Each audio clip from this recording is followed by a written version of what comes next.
حضور انور ایدہ اللہ تعالیٰ بنصر العزیز فرما رہے ہیں، پچھلے خطبے میں بھی حضرت عبد الرحمن بن عوف کا ورنن کیا گیا تھا اور شیش کچھ بھاگ اس کا رہتا تھا جو آج ورنن کروں گا۔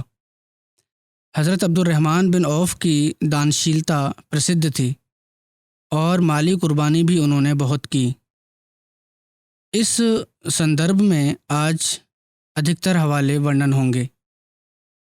ایک روایت میں ہے کہ حضرت عبد الرحمن بن عوف نے وصیت کی تھی کہ جنگ بدر میں سملت ہونے والے پرتیک ویکتی کو 400 دینار ان کی وراثت میں سے دیے جائیں، اتہ اس کا پالن کیا گیا۔ اس سمے ان صحابیوں کی سنکھیا 100 تھی۔ رسول کریم صلی اللہ علیہ وسلم نے جب صحابہ کرام کو غزوہ تبوک یعنی جنگ تبوک کی تیاری کے لیے حکم دیا تو آپ صلی اللہ علیہ وسلم نے امیروں کو اللہ کی راہ میں مال اور سواری اپلبدھ کرانے کی تحریک کی۔ اس پر سب سے پہلے حضرت ابو بکر رضی اللہ تعالیٰ عنہ آئے اور اپنے گھر کا سارا مال لے آئے جو کہ 4000 درہم تھے۔ رسول اللہ صلی اللہ علیہ وسلم نے حضرت ابو بکر سے پوچھا کہ آپ نے گھر والوں کے لیے بھی کچھ چھوڑا ہے، ارتھات اپنے گھر والوں کے لیے بھی کچھ چھوڑا ہے؟ تو انہوں نے نویدن کیا کہ گھر والوں کے لیے اللہ اور اس کا رسول چھوڑ آیا ہوں۔ حضرت عمر اپنے گھر کا آدھا مال لے کر آئے۔ حضرت صلی اللہ علیہ وسلم نے حضرت عمر سے پوچھا کہ اپنے گھر والوں کے لیے بھی کچھ چھوڑا ہے؟ تو انہوں نے کہا کہ نصف یعنی آدھا مال چھوڑ آیا ہوں۔ حضرت عبد الرحمن بن عوف نے 100 اوقیہ دیے۔ ایک اوقیہ 40 درہم کے برابر ہوتا ہے، ارتھات لگ بھگ 4000 درہم۔ آپ صلی اللہ علیہ وسلم نے فرمایا کہ عثمان بن عفان اور عبد الرحمن بن عوف دھرتی پر اللہ تعالیٰ کے خزانوں میں سے 2 خزانے ہیں جو اللہ کی پرشنسا کے لیے خرچ کرتے ہیں۔ حضرت ام بکر بنت مسعود روایت کرتی ہیں کہ حضرت عبد الرحمن بن عوف نے حضرت عثمان سے کچھ بھومی 40,000 دینار کے بدلے میں خریدی اور بنو زہرہ کے غریبوں اور ضرورت مندوں اور حضور صلی اللہ علیہ وسلم کی پتنیوں کے بیچ تقسیم کر دی۔ مسعود بن مخرمہ کہتے ہیں کہ جب میں نے حضرت عائشہ رضی اللہ عنہا کو اس بھومی میں سے ان کا حصہ دیا تو حضرت عائشہ نے پوچھا کہ یہ کس نے بھیجا ہے؟ میں نے کہا عبد الرحمن بن عوف نے۔ تو حضرت عائشہ نے کہا کہ رسول اللہ صلی اللہ علیہ وسلم نے فرمایا ہے کہ میرے بعد تم سے سد ویوہار وہی ویکتی کرے گا جو اتینت دھیریوان اور صبر کرنے والا ہوگا۔ پھر آپ نے دعا دی کہ اے اللہ عبد الرحمن بن عوف کو جنت کے چشمہ سلسبیل کا پانی پلا۔ ایک روایت میں ہے رسول کریم صلی اللہ علیہ وسلم نے فرمایا میرے بعد میرے پریوار کی دیکھ بھال کرنے والا ویکتی سچا اور نیک ویکتی ہوگا۔ اتہ عبد الرحمن بن عوف حضور صلی اللہ علیہ وسلم کی پتنیوں کو ان کی سواریوں سمیت لے کر نکلتے، انہیں حج کراتے اور ان کے کجاووں پر پردے ڈالتے اور پڑاووں کے لیے ایسی گھاٹیوں کا چین کرتے جن میں لوگوں کی آمد و رفت نہ ہو تاکہ بے پردگی نہ ہو اور آزادی سے وہ پڑاؤ کر سکیں۔ ایک بار مدینہ میں کھانے پینے کی چیزوں کا قحط پڑا، اکال پڑا۔ اسی بیچ شام سے یعنی سیریا سے 700 اونٹوں پر آدھارت گیہوں کا آٹا اور کھانے پینے کی چیزوں کا قافلہ مدینہ آیا، جس سے مدینہ میں ہر طرف شور مچ گیا۔ حضرت عائشہ نے پوچھا یہ شور کیسا ہے؟ بتایا گیا کہ حضرت عبد الرحمن بن عوف کا 700 اونٹوں کا قافلہ آیا ہے جس پر گیہوں کا آٹا اور کھانے کی دوسری چیزیں لدی ہوئی ہیں۔ ام المومنین حضرت عائشہ رضی اللہ عنہا نے فرمایا کہ میں نے نبی کریم صلی اللہ علیہ وسلم سے سنا ہے، آپ فرماتے تھے کہ عبد الرحمن جنت میں گھٹنوں کے بل پرویش کریں گے۔ ام المومنین حضرت عائشہ کی یہ بات جب حضرت عبد الرحمن بن عوف کو پہنچی تو آپ کی سیوا میں اپستھت ہوئے اور کہا کہ اے ماں، میں آپ کو گواہ ٹھہراتا ہوں کہ یہ سارا غلہ اور کھانے پینے کی چیزیں اور یہ سب باردانہ اور اونٹوں کا پالان تک میں نے خدا کی راہ میں دے دیا تاکہ میں چل کر جنت میں جاؤں۔ حضرت عبد الرحمن بن عوف کے خدا کی راہ میں مال قربان کرنے کے بہت سارے واقعات، گھٹنائیں، صحابہ کے حالات جمع کرنے والوں نے جمع کیے ہیں۔ اسد الغابہ جو کتاب ہے اتہاس کی، اس میں لکھا ہے کہ عبد الرحمن بن عوف خدا کی راہ میں خرچ کرنے والے تھے۔ ایک بار انہوں نے ایک دن میں 30 غلام آزاد کیے۔ ایک بار حضرت عمر کو کچھ روپے کی آوشکتا تھی۔ انہوں نے حضرت عبد الرحمن بن عوف سے کچھ قرض مانگا۔ انہوں نے کہا، اے امیر المومنین، آپ مجھ سے ہی کیوں مانگتے ہیں؟ آپ بیت المال سے بھی قرض لے سکتے ہیں اور عثمان یا کسی اور صاحب حیثیت آدمی سے قرض لے سکتے ہیں۔ حضرت عمر نے فرمایا، ایسا اس لیے کرتا ہوں کہ سمبھوتہ بیت المال کو رقم واپس کرنا بھول جاؤں اور کسی دوسرے سے لوں تو آشا ہے کہ وہ لحاظداری یا کسی اور کارن مجھ سے رقم کی واپسی کی مانگ نہ کرے اور میں بھول جاؤں، لیکن تم اپنی رقم مجھ سے مانگ کر بھی ضرور لے لو گے۔ یہ آپس میں ایسی بے تکلفی کی حالت تھی، اور جب ان کو آوشکتا تھی وہ لے بھی لیا کرتے تھے۔ حضرت عبد الرحمن بن عوف کے بیٹے ابراہیم اپنے پتا سے روایت کرتے ہیں کہ رسول اللہ صلی اللہ علیہ وسلم نے فرمایا، اے ابن عوف، تم جنت میں رینگتے ہوئے پرویش کرو گے کیونکہ مالدار ہو، اتہ خدا کی راہ میں خرچ کرو تاکہ اپنے قدموں پر چل کر جنت میں پرویش کر سکو۔ یہ پہلی روایت ہے جو حضرت عائشہ والی ہے، اس سے بھی ملتی جلتی ہے یہ روایت۔ تو حضرت عبد الرحمن بن عوف نے نویدن کیا کہ یا رسول اللہ، خدا کی راہ میں کیا خرچ کروں؟ فرمایا، جو کچھ اپستت ہے خرچ کرو۔ نویدن کیا کہ یا رسول اللہ، سارا مال؟ فرمایا، ہاں، سارا۔ حضرت عبد الرحمن یہ ارادہ کر کے نکلے کہ سارا مال خدا کی راہ میں دے دوں گا۔ تھوڑی دیر بعد رسول اللہ صلی اللہ علیہ وسلم نے انہیں بلایا اور فرمایا کہ تمہارے جانے کے بعد جبرائیل آئے۔ انہوں نے کہا کہ عبد الرحمن کو کہو کہ مہمان نوازی کرے، یعنی اتھتی ستکار کرے، بھوکھوں اسہایوں کو کھانا کھلائے، مانگنے والے کو دے، اور دوسروں کی اپیکشا رشتہ داروں پر، نکٹ سمبندیوں پر پہلے خرچ کرے۔ جب وہ ایسا کرے گا تو اس کا مال پوتر ہو جائے گا، اور پھر پوتر مال جو ہے، خرچ کیا ہوا مال، اس کی وجہ سے پھر اللہ تعالیٰ کی راہ میں گھٹنوں کے بل نہیں بلکہ پھر پاؤں پر چل کر کھڑے ہو کر جنت میں جاؤ گے۔ پرینام یہی نکلتا ہے آگے۔ ایک بار اپنا آدھا مال جو 4000 درہم تھا خدا کی راہ میں دے دیا، پھر ایک بار 40,000 درہم، پھر ایک بار 40,000 دینار خدا کے مارگ میں انہوں نے صدقہ کر دیا، ایک بار 500 گھوڑے خدا کی راہ میں صدقہ کر دیے، پھر دوسری بار 500 اونٹ خدا کی راہ میں دے دیے۔ حضرت عبد الرحمن بن عوف کے بیٹے ابو سلمہ روایت کرتے ہیں کہ ہمارے ابا نے حضور صلی اللہ علیہ وسلم کی پتنیوں کے حق میں ایک باغیچہ کی وصیت کی۔ اس باغیچے کی قیمت 4 لاکھ درہم تھی۔ حضرت عبد الرحمن بن عوف نے خدا کی راہ میں دینے کے لیے 50,000 دینار کی وصیت کی تھی۔ جو شیش سمپتی میں 1000 اونٹ، 3000 بکریاں، 100 گھوڑے تھے جو بقی میں، جنت البقیع میں چرتے تھے۔ جرف، یہ جو مدینہ سے 3 میل اتر کی دشا میں ایک ستھان ہے جہاں حضرت عمر کی کچھ سمپتی تھی۔ اس ستھان پر 20 پانی کھینچنے والے اونٹوں سے آپ کھیتی باڑی کرتے تھے، اور اسی سے گھر والوں کے لیے سال بھر کا اناج مل جاتا تھا۔ ایک روایت میں ہے کہ شیش سمپتی میں اتنا سونا چھوڑا جو کلہاڑیوں سے کاٹا گیا، یہاں تک کہ لوگوں کے ہاتھوں میں اس سے چھالے پڑ گئے۔ حضرت عبد الرحمن بن عوف کا دیہانت 31 ہجری میں ہوا، اور کچھ کے نکٹ 32 ہجری میں ہوا۔ 72 برس جیوت رہے، کچھ کے نکٹ 71، کچھ کے نکٹ 78 برس، اور جنت البقیع میں دفن ہوئے۔ حضرت عثمان نے ان کی نماز جنازہ پڑھائی۔ ایک کتھن کے انوسار حضرت زبیر بن عوام نے جنازہ پڑھایا۔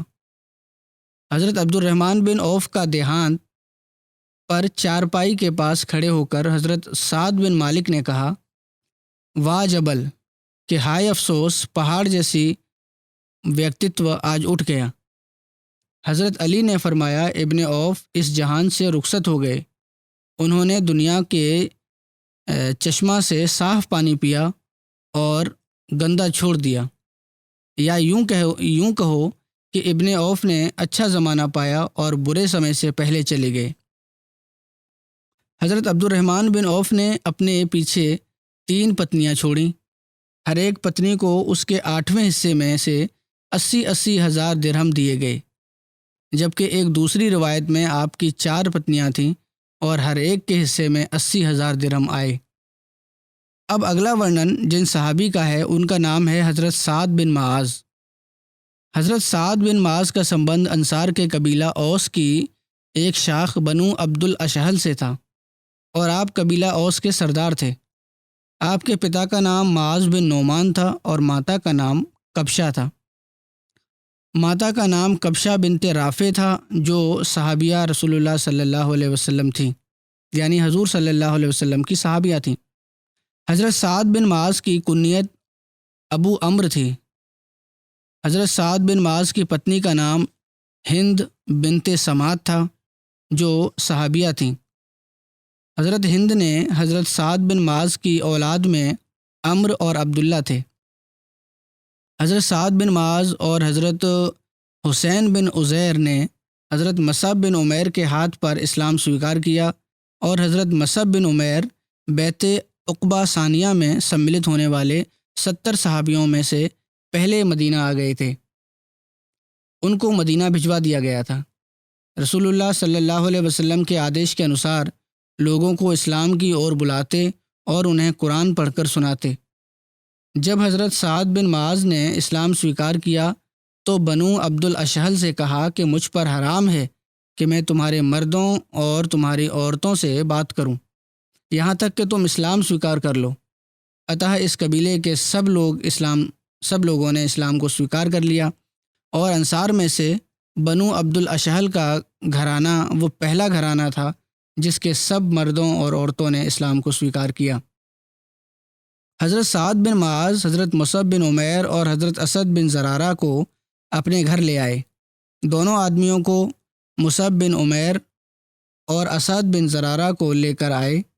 پھر وہ دونوں حضرت سعد بن معاذ کے گھر میں ہی لوگوں کو اسلام کی دعوت دیا کرتے تھے، یعنی اسلام کی تبلیغ کیا کرتے تھے۔ حضرت سعد بن معاذ اور حضرت اسد بن زرارہ آپس میں خالہ زاد بھائی تھے، اور حضرت سعد بن معاذ اور حضرت اسید بن حضیر نے بنو عبد الاشہل کی مورتیوں کو توڑا تھا۔ ایک ہی خاندان کے تھے، اس لیے انہوں نے ان کے بت توڑے۔ جب سارا قبیلہ مسلمان ہو گیا، رسول کریم صلی اللہ علیہ وسلم نے حضرت سعد کی مواخات یعنی بھائی چارہ حضرت سعد بن ابی وقاص سے کیا تھا۔ ایک دوسری روایت کے انوسار آپ کا بھائی چارہ حضرت ابو عبیدہ بن جراح سے کیا تھا۔ حضرت سعد بن معاذ کے اسلام سویکار کرنے کا گھٹنا کا ورنن کرتے ہوئے حضرت مرزا بشیر احمد صاحب نے جو لکھا ہے سیرت خاتم النبیین میں، وہ لکھتے ہیں کہ مکہ سے جاتے ہوئے ان 12 نئے مسلمانوں نے یہ نویدن کیا کہ کوئی اسلامی شکشک، اسلامی معلم ہمارے ساتھ بھیجا جائے بیعت عقبہ اولیٰ کے بعد، تاکہ وہاں ہمیں دھارمک باتیں سکھائے اور اسلام کی شکشا دے، ہمیں اور ہمارے مشرک بھائیوں کو اسلام کی تبلیغ کرے۔ حضرت صلی اللہ علیہ وسلم نے مصعب بن عمیر کو، جو قبیلہ عبد الدار کے ایک اتینت شردھاوان نوجوان تھے، ان کے ساتھ روانہ کر دیا۔ حضرت مصعب بن عمیر کو بھیج دیا۔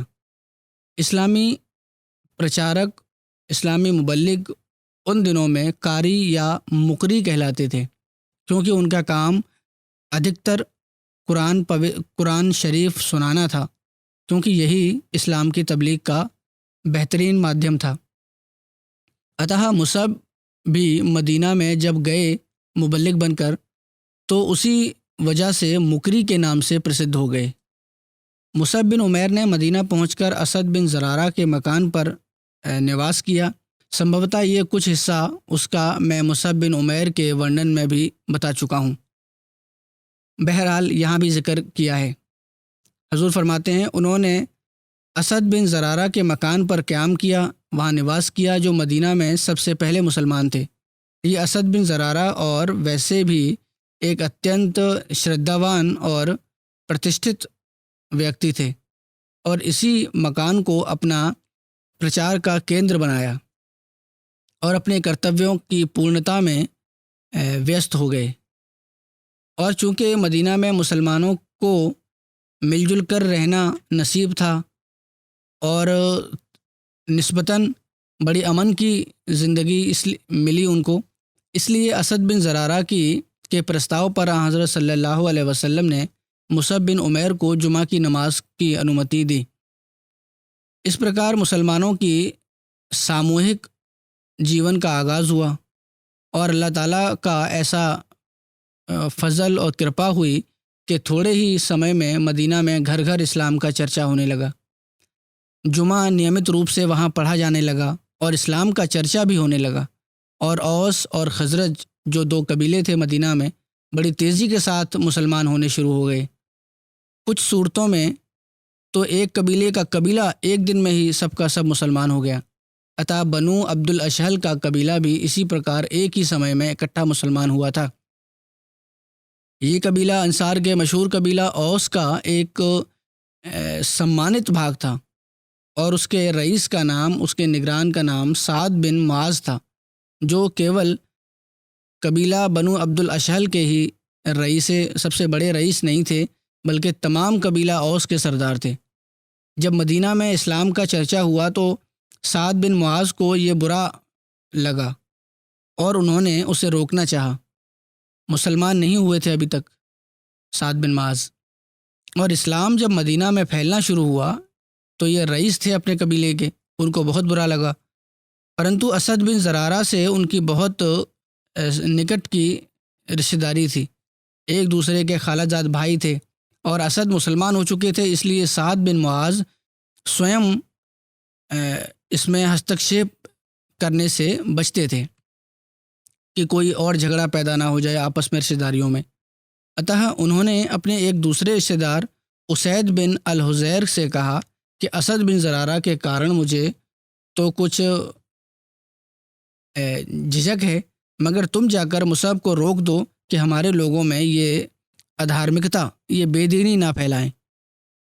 یعنی جو مبلغ بھیجے تھے حضرت صلی اللہ علیہ وسلم نے مکہ سے، ان کو روکو، یہ دین ہمارے شہر میں نہ پھیلائیں، اور اسد سے بھی کہہ دو کہ یہ طریقہ اچھا نہیں ہے۔ اسید جو تھے وہ قبیلہ بنو اشہل کے اتینت سمانت رئیسوں میں سے تھے، یہاں تک کہ ان کے پتا جنگ بؤاس میں سمست اوس کا سردار رہ چکا تھا۔ جنگ بؤاس جو ہے یہ پہلے بھی ورنن ہو چکا ہے کہ یہ ایک جنگ اسلام سے پورو مدینہ کے دو قبیلوں اوس اور خزرج کے بیچ ہوئی تھی۔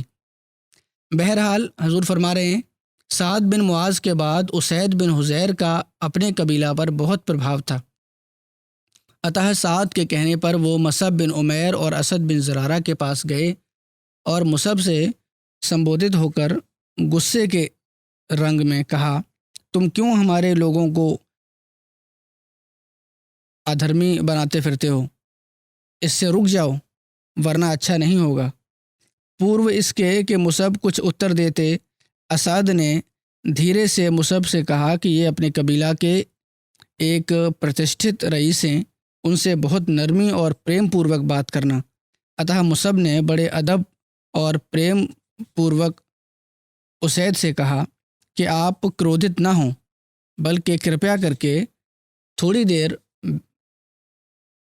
وشرام کریں، ٹھنڈے دل سے ہماری بات سن لیں اور اس کے بعد کوئی نرنے کریں۔ اسید اس بات کو اچت سمجھ کر بیٹھ گئے اور مصعب نے انہیں پوتر قرآن سنایا اور بڑی محبت کے رنگ میں اسلامی شکشاؤں سے اوگت کرایا۔ اسید پر اتنا پربھاؤ ہوا کہ وہیں مسلمان ہو گئے اور پھر کہنے لگے کہ میرے پیچھے ایک ایسا ویکتی ہے کہ جو اگر مسلمان ہو جائے، ایمان لے آئے، تو ہمارا سارا قبیلہ مسلمان ہو جائے گا، جس نے مجھے بھیجا ہے۔ تم ٹھہرو، میں اسے بھی یہاں بھیجتا ہوں۔ یہ کہہ کر اسید اٹھ کر چلے گئے اور کسی بہانے سے سعد بن معاذ کو مصعب بن عمیر اور اسد بن زرارہ کے طرف بھیج دیا۔ سعد بن معاذ آئے اور بڑے کرودھت ہو کر اسد بن زرارہ سے کہنے لگے کہ دیکھو اسد، تم اپنی رشتہ داری کا ناجائز فائدہ مت اٹھاؤ۔ جو میری رشتہ داری ہے تمہارے ساتھ، اس کا ناجائز لابھ مت اٹھاؤ، اور یہ ٹھیک نہیں ہے۔ اس پر مصعب نے اسی پرکار نرمی اور پریم پوروک ان کو ٹھنڈا کیا۔ جو مبلغ تھے، مکہ سے آئے تھے حضرت مصعب، انہوں نے بڑی محبت سے بات کی ان سے۔ انہوں نے کہا کہ آپ ذرا تھوڑی دیر بیٹھیں اور میری بات سن لیں، اور پھر اگر اس میں کوئی چیز آپ کو آپتی جنک لگے تو اوشیہ اس کو جھٹلا دیں۔ سعد نے کہا کہ ہاں، یہ بات اچت ہے، اور اپنا بھالا ٹیک کر بیٹھ گئے۔ بھالا ان کے ہاتھ میں تھا اور اکثر جو تھے وہ اس پرکار ہی بھالا لے کر چلتے پھرتے تھے۔ اور مصعب نے اسی پرکار پہلے پوتر قرآن کی تلاوت کی اور پھر اپنے اتینت دلکش انداز میں اسلامی شکشاؤں کی ویاکھیا ان کے سامنے کی۔ ابھی زیادہ دیر نہیں ہوئی تھی کہ حضرت مرزا بشیر احمد صاحب لکھتے ہیں کہ یہ بت بھی رام ہو گیا، ارتھات دل ان کا بھی نرم ہو گیا اور ان پر بھی اسلامک شکشاؤں کا پربھاؤ ہو گیا۔ اتح سعد نے سنت کے طریق پر پہلے اسنان کر کے کلمہ شہادت لا الہ الا اللہ محمد رسول اللہ پڑھ دیا، اور پھر اس کے بعد سعد اور اسید بن حضیر دونوں مل کر اپنے قبیلہ والوں کی اور گئے، اور سعد نے ان سے ایک وشیش عربی انداز میں پوچھا کہ اے قبیلہ والو، کہ اے بنی عبد الاشہل، تم مجھے کیسا سمجھتے ہو؟ سب نے ایک ساتھ ایک زبان ہو کر کہا کہ آپ ہمارے سردار اور سردار کے پتر سردار ہیں، اور آپ کی بات پر ہمیں پورن بھروسہ ہے۔ سعد نے کہا تو پھر میرے ساتھ تمہارا کوئی سمبند نہیں جب تک تم اللہ اور اس کے رسول پر ایمان نہ لاؤ۔ اسی سمے تبلیغ بھی شروع کر دی ان کو۔